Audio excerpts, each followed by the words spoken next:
¿Me se oye? ¿Hay alguien ahí?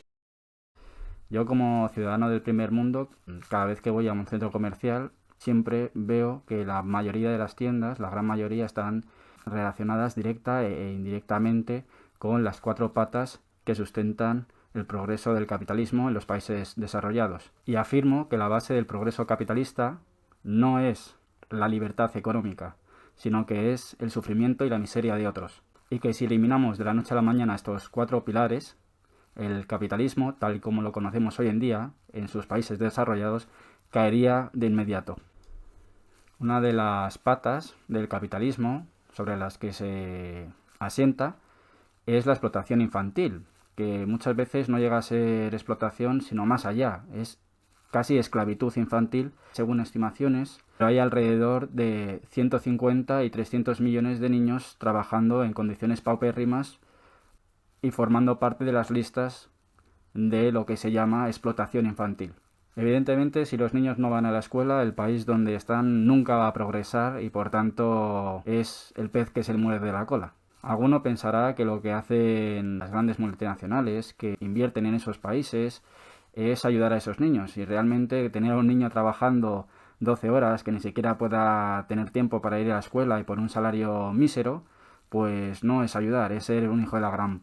Hay gente que sí que ayuda a estos niños y que no cobran por ello y se llama voluntariado. Es verdad que muchos liberales van a decir que estos países donde se explotan a los niños son países estatistas, pero depende de cómo se vea, ¿no? Porque si es un empresario totalmente libre de contratar y explotar las horas que quiera y por el salario que quiera a un niño, yo creo que son mucho más liberales que cualquier otro país desarrollado que está más cercano al liberalismo que al estatismo. Como muchos liberales pensarán, se está pagando más que el salario medio de aquel país, ¿no?, donde se invierta. Pero, por poner un ejemplo, el salario medio neto en Myanmar son de 176,30 euros, en Pakistán son 176,86 euros, en Camboya 177,32 euros.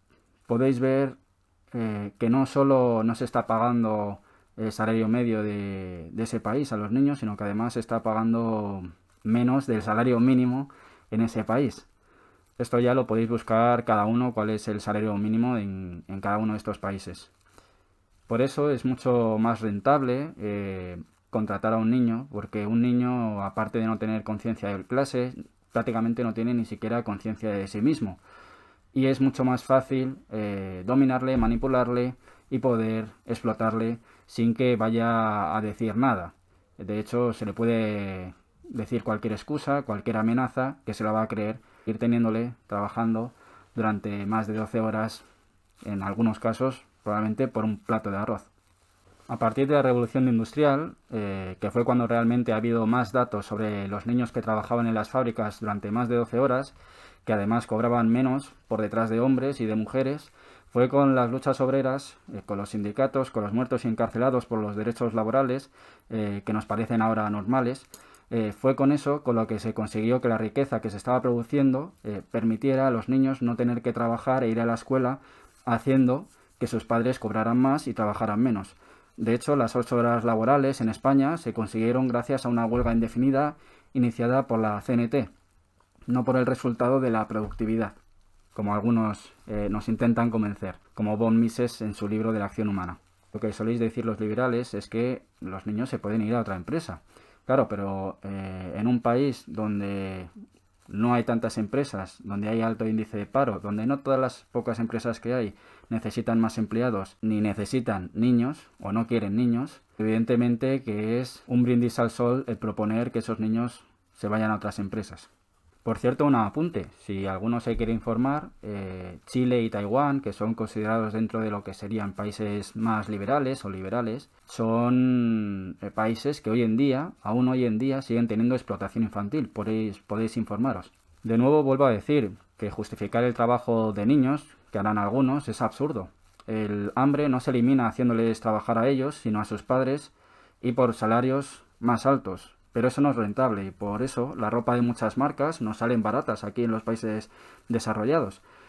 Si fuera tan filántropo y humano explotar más de 11 horas a niños por un mísero jornal, no estaría vetado en los derechos humanos del niño. ¿Qué es trabajo digno? Hazte la pregunta de que si tú trabajarías lo mismo por un plato de arroz al día y entenderás lo que es dignidad. Cualquiera que haya investigado un poquito sabe que los niños trabajan en diferentes tipos de sectores, incluido por ejemplo el aceite de palma. A su vez sabemos que el aceite de palma está prácticamente hoy en día en casi todos los productos que consumimos. Entonces, indirectamente o directamente, ya solo con eso, sabemos que la explotación infantil o semi-esclavitud o esclavitud infantil, según cómo se mire, está en todos los productos que consumimos.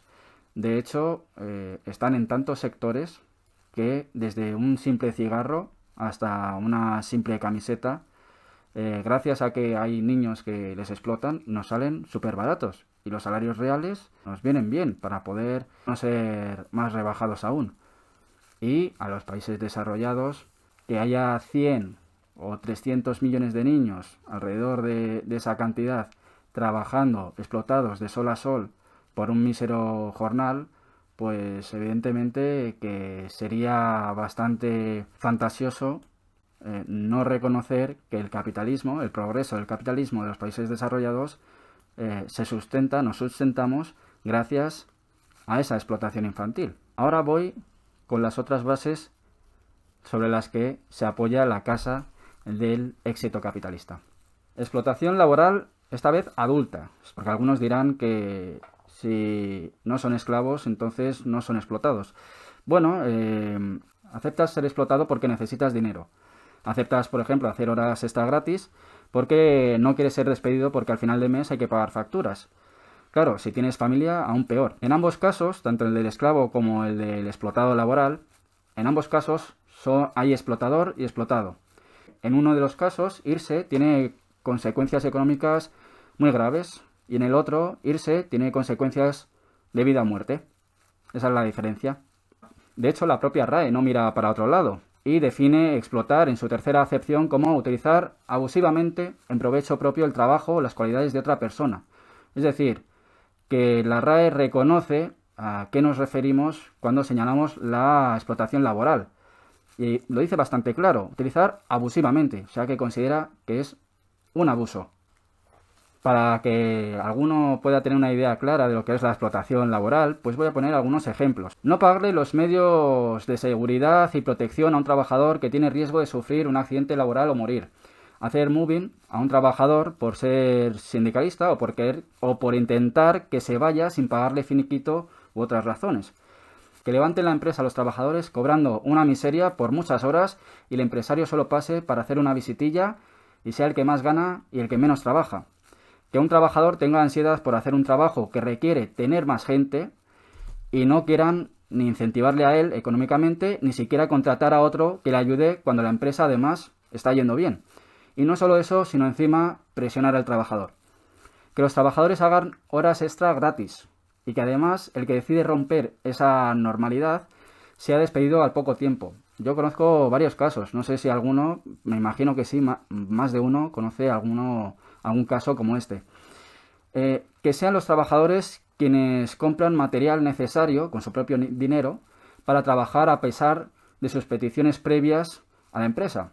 Que el trabajador trabaje como dos, cobrando como uno, mientras el empresario trabaja como uno, cobrando como dos, como tres, como los que sea. Que no puedan ir a la huelga por amenazas de despido. Bueno, pues todo esto son ahorros de costes a costa del trabajador, que se traduce en más competitividad y también en el mantenimiento de empresas grandes y pequeñas que sin alguno de estos casos no existirían o estarían en la cuerda floja. Esto es, en definitiva, la explotación laboral hoy en día. Siempre habrá liberales que digan que tienen la libertad de denunciar o irse. Bueno, por poner un ejemplo, cuando muchos hombres y mujeres de Hollywood han contado sus casos de acoso sexual por parte de sus contratantes, ¿por qué nunca lo denunciaron públicamente o judicialmente? ¿Por qué no se marcharon de la empresa? ¿Por qué no reaccionaron de forma violenta? Si según vosotros la explotación no existe, porque te puedes ir de la empresa, entonces todos estos y estas acosados nunca tuvieron acoso sexual porque se pudieron ir de la empresa. Es decir, seguir en una empresa no implica que no haya acoso sexual y en el caso que tratamos de la explotación laboral, seguir en una empresa no implica que no haya explotación laboral. para quien intente justificar la explotación laboral. Solamente un apunte aparte de esto, que es que la propia OIT, este año no sé cómo estará, pero el año pasado denunció que cada año está habiendo más y más millones de trabajadores pobres. Me imagino porque también hay empresarios pobres, ¿no? Otro pilar fundamental del progreso y del éxito de los países desarrollados ha sido la guerra. La guerra de Ucrania probablemente tenga que ver más con razones militares que con razones económicas, aunque que siga esa guerra, evidentemente a Estados Unidos económicamente le viene muy bien, incluso podría venirle bien a otros. Pero, por ejemplo, la guerra de Siria a Estados Unidos le vino muy bien, porque se pudo llevar petróleo gratis de Siria sin permiso del gobierno. Es decir, robar petróleo de otro país y convertirse en uno de los mayores exportadores de petróleo del mundo. Esto fue hace poquito, estaba Trump. No sé cómo estará ahora. Por ejemplo, la guerra inacabada del Congo, que es un ejemplo de esclavitud infantil, de guerras y de otra pata que luego desvelaré, que da como resultado que, entre otras cosas, las empresas tecnológicas sean más competitivas, más productivas y a nosotros, en los países desarrollados, nos salga más barato todo. También aquel intento de quitarse del medio casualmente a Evo Morales, aquel presidente de un país que tenía una de las materias más importantes del mundo hoy en día, que es el litio. Y bueno, si uno mira artículos, libros o escucha un poco, se informa, podrá ver cómo las guerras, eso sí, fuera de las fronteras de los países desarrollados, por eso Ucrania no viene del todo bien, sobre todo a Europa, pero las guerras fuera de las fronteras de los países desarrollados vienen muy bien, siempre y cuando esas guerras signifiquen varias cosas. Primero, que una guerra, al estar todo destruido, necesita que alguien lo reconstruya. La gente de ese país no tiene empresas que vayan a poder reconstruir. Entonces, ¿de dónde van a venir esas empresas a ayudar a esa reconstrucción? De los países desarrollados. Después, esos países también tendrán que pagar esa reconstrucción, todo lo que quieran tener, hospitales, escuelas, tendrán que pagarlo de nuevo, tendrán que endeudarse. ¿A quién le viene bien poder dar esos préstamos a estos países, a los países desarrollados? Y si estos países no lo pueden pagar, ¿cómo te lo pueden pagar? Con más facilidad para acceder a las materias primas que harán más baratos los productos de los países desarrollados. Por tanto, las guerras fuera de los países desarrollados han generado, y todavía hoy en día generan, muchos beneficios y mucha rentabilidad a los países del primer mundo. Y es que nos benefician en que, por ejemplo, nuestros dispositivos electrónicos sean más baratos, la gasolina también, los productos que usan petróleo en el proceso productivo también. Ahora, con la guerra de Ucrania, se ha visto que cuando es dentro de nuestras fronteras ya no interesa tanto. Que todo esto haga de las empresas que sean más competitivas, abran costes y abran locales en nuestro país. En España son alrededor del 80% las empresas privadas que trabajan como subcontratas con Navantia para construir sobre todo material bélico. Por ejemplo, gracias a la guerra de Arabia Saudí con Yemen, en Cádiz, que es el territorio con más parados de España y llegó a ser, no sé si hoy en día sigue siendo, la provincia con más parados de toda Europa, pues en Cádiz miles de personas pueden trabajar para poder hacer sus corbetas, sus fragatas militares, para vendérselas a Arabia Saudí, a un país que está en guerra con Yemen. Aparte de otros contratos con Arabia Saudí que también tenemos en España, son las bombas que decían de precisión, que no mataban supuestamente a civiles porque eran de precisión, que se las vendimos estando además el gobierno actual, PSOE y Podemos. Y como he dicho anteriormente, que Estados Unidos robara petróleo a Siria, entre otras cosas. Entonces, ¿todo esto no nos beneficia como pertenecientes al círculo de países desarrollados? Culpar al Estado de las guerras, aparte de que las guerras existen antes de que existiera el Estado, no contradice que esto nos viene bien a las economías desarrolladas desde tiempos remotos. Fijaros que Hitler en el Mein Kampf, él critica el colonialismo de Alemania, critica que se intente hacer un espacio vital fuera de las fronteras de Alemania. Es decir, fuera de Europa, perdón. Él lo que proponía es lo que al final hizo, que es intentar ensanchar Alemania dentro de la propia Europa. Claro, Hitler estaba totalmente equivocado. Lo que beneficia es que tú puedas hacer la guerra y aprovecharte de otros fuera de tus fronteras, no dentro de tus fronteras o al lado de las tuyas. Por eso la Primera y la Segunda Guerra Mundial fueron un fracaso económico para Europa, aunque si uno ve cómo evoluciona Estados Unidos, la Primera y la Segunda Guerra Mundial hicieron que Estados Unidos pegara un gran impulso económico. Es decir, hay muchísima gente, no solo estados, que invierten en armamento, en guerras. La OTAN, que ha provocado y mantiene guerras, y los países ricos que ponemos dinero todos los años en empresas privadas bélicas a través del Ministerio de Defensa y aparte de los inversores privados por su cuenta, hace que todo esto, para los países desarrollados, sean o no parte de la OTAN, eso sí, sea un negociazo para nosotros. Por eso, parar las guerras totalmente de un día a otro sería destruir uno de los pilares básicos y fundamentales sobre los que se ha desarrollado el éxito de los países capitalistas del primer mundo. Neocolonialismo. Libertad de tierra hacia arriba, pero no de tierra hacia abajo. Y ni siquiera eso a veces. Se provoca la guerra en un país con materias primas o geoestratégicamente bien posicionado, o ambas. Se venden armas a las dos partes enfrentadas, negocio. Roban materias primas o las obtienes a menor precio con tal de posicionarte de uno de los lados, negocio. Se termina la guerra, hay que reconstruir. ¿Quién lo hace? Las empresas del país destruido. Que no existen. Nosotros tenemos empresas de reconstrucción para enviaros. Negocio. Pero el país no puede ser controlado con normalidad. No pasa nada, os enviamos a los nuestros para que os conduzcan el país. Negocio. Pero nadie invierte en nosotros y necesitamos salir de la crisis. Mira, pues nosotros te prestamos dinero, pero no tengo para devolverte apenas. No te preocupes por tu deuda. Puedes dejarnos tus materias primas más baratas o dejar que nuestras empresas tengan una posición privilegiada en tu tierra. Negocio. Y así es como la guerra es un negocio que mueve millones en bolsa por materias primas, reconstrucción, armamento, préstamos, etc. Viendo un poco todo lo que he dicho sobre la guerra, podéis haceros una idea de por qué señalo el neocolonialismo. Y es que en su momento el colonialismo, de forma militar, era un gasto innecesario. Era gastar en militares, gastar en funcionarios. Al final no era tan rentable. Pero hoy en día el neocolonialismo es una colonización, pero en vez de ser militar, es económica. Y es otra manera de tener a los países pobres a tus pies. Un ejemplo es España. España, en Salamanca, tiene uranio. Y en Extremadura...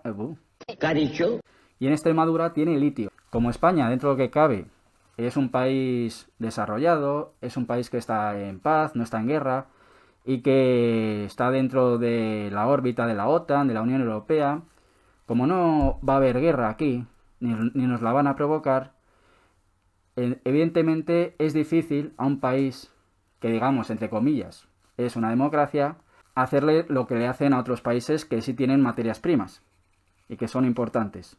Por eso, las guerras y su consecuente neocolonialismo son importantes para poder robar o tener más baratas las materias primas, cosa que, por eso he puesto ejemplo España, no es tan fácil, porque Salamanca y Extremadura han dicho que no a todas las propuestas que ha habido de poder explotar su uranio y su litio. Y por esto el neocolonialismo es una de las patas por las que se sustenta el progreso y el éxito de los países desarrollados. Para poner un ejemplo de algunas de estas cuatro patas, sobre todo la de la explotación infantil, la de las guerras y el neocolonialismo, tenemos estas tres juntas en el Congo. Veamos un vídeo. Una mina de coltán cerca de Rubaya, en el este de República Democrática del Congo. Sus métodos son rudimentarios y su fuerza laboral incluye a niños, muchos de ellos de menos de 10 años. De acuerdo con el Banco Mundial, los niños suponen el 40% de los 2 millones de personas que trabajan en las minas temporales de este país.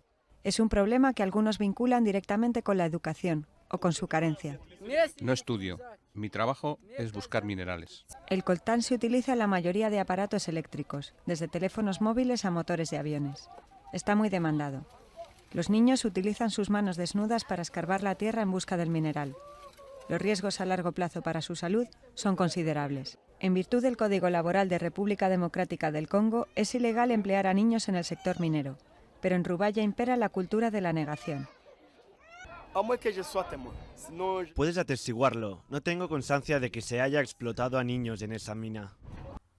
Lo que proponen algunos liberales y respetablemente, porque aquí no se trata de buscar enemigos y quién está con el bien y con el mal, pero creo que la propuesta de los liberales, que sería en estos casos de que haya liberalismo en vez de estatismo, son países estatistas. Entonces es decir que somos ricos gracias al estatismo de otros países. Es que muchos de estos países son los menos estatistas, sobre todo en África. Hay muchos que es que el Estado prácticamente no interviene en nada, porque no tiene capacidad. Como se ha visto en el vídeo, se supone que en el Congo está prohibida la explotación infantil y casi el 40% de los que trabajan en minas son niños, y que predomina la cultura de la negación. Es decir, proponer más liberalismo es simplemente proponer lo que ya hay.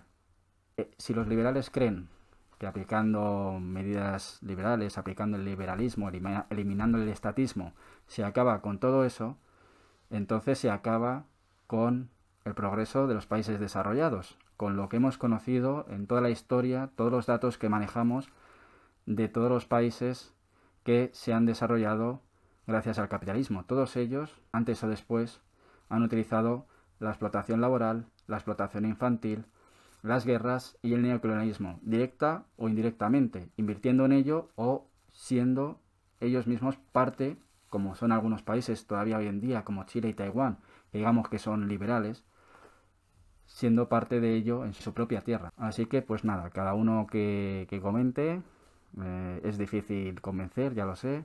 Unos estarán a favor y otros en contra. Sin todas estas cosas, estos 4 pilares, el capitalismo nunca hubiera llegado a progresar tal y como hoy conocemos. Ya haré un vídeo en su momento, en el futuro, sobre las patas en las que se sustentaba el capitalismo cuando se inició la revolución industrial y de dónde viene el origen de ese éxito, de esa riqueza acumulada. Yo pienso, y esto es mi opinión personal, que el problema del procapitalista radica en creer que sus propuestas de medidas económicas aupan la economía por sí solas sin ningún otro factor que influya y que ayude.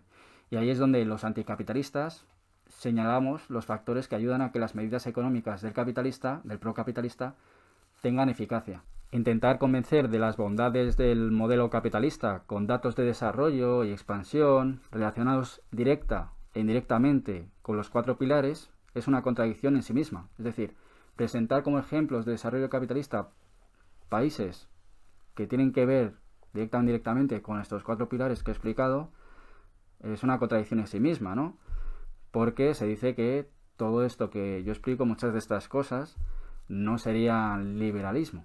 Pero sin embargo, los liberales utilizan datos a favor del capitalismo que están interconectados, directa o indirectamente, con estos 4 pilares, con estas 4 patas. Desde la subcontrata explotadora de cualquier tipo de país hasta el niño que trabaja en China o incluso los esclavos que tienen en China trabajando, todos ayudan y ayudamos al desarrollo de los países ricos en los que muchos vivimos. En todos los países, incluso los más liberales, en todos ellos hay un tope en los que sigue habiendo explotación adulta, podéis informaros, a veces infantil también, sigue habiendo paro, aunque sea mínimo, y pobreza. Si a esto le eliminamos las 4 patas que acabo de indicar, todos estos problemas se acrecentarían. Por tanto, como en el principio, afirmo que la base del progreso capitalista no es la libertad económica, sino el sufrimiento y la miseria de otros. Y afirmo que si de la noche a la mañana, de un día para otro, eliminamos las 4 bases, los 4 pilares sobre los que se sostiene la economía capitalista y su desarrollo, que son la explotación laboral adulta, la explotación infantil, las guerras y el neocolonialismo, el mundo tal y como lo conocemos hoy en día colapsaría. Un saludo, comentad lo que penséis con respeto, dadle a me gusta si os ha gustado, suscribiros para que yo siga en esto y nada, si no, pues dad un besito, ¿vale? Venga, hasta luego. Siempre es bueno beber, pero en estos casos beber un poco más. ¡Estupendo!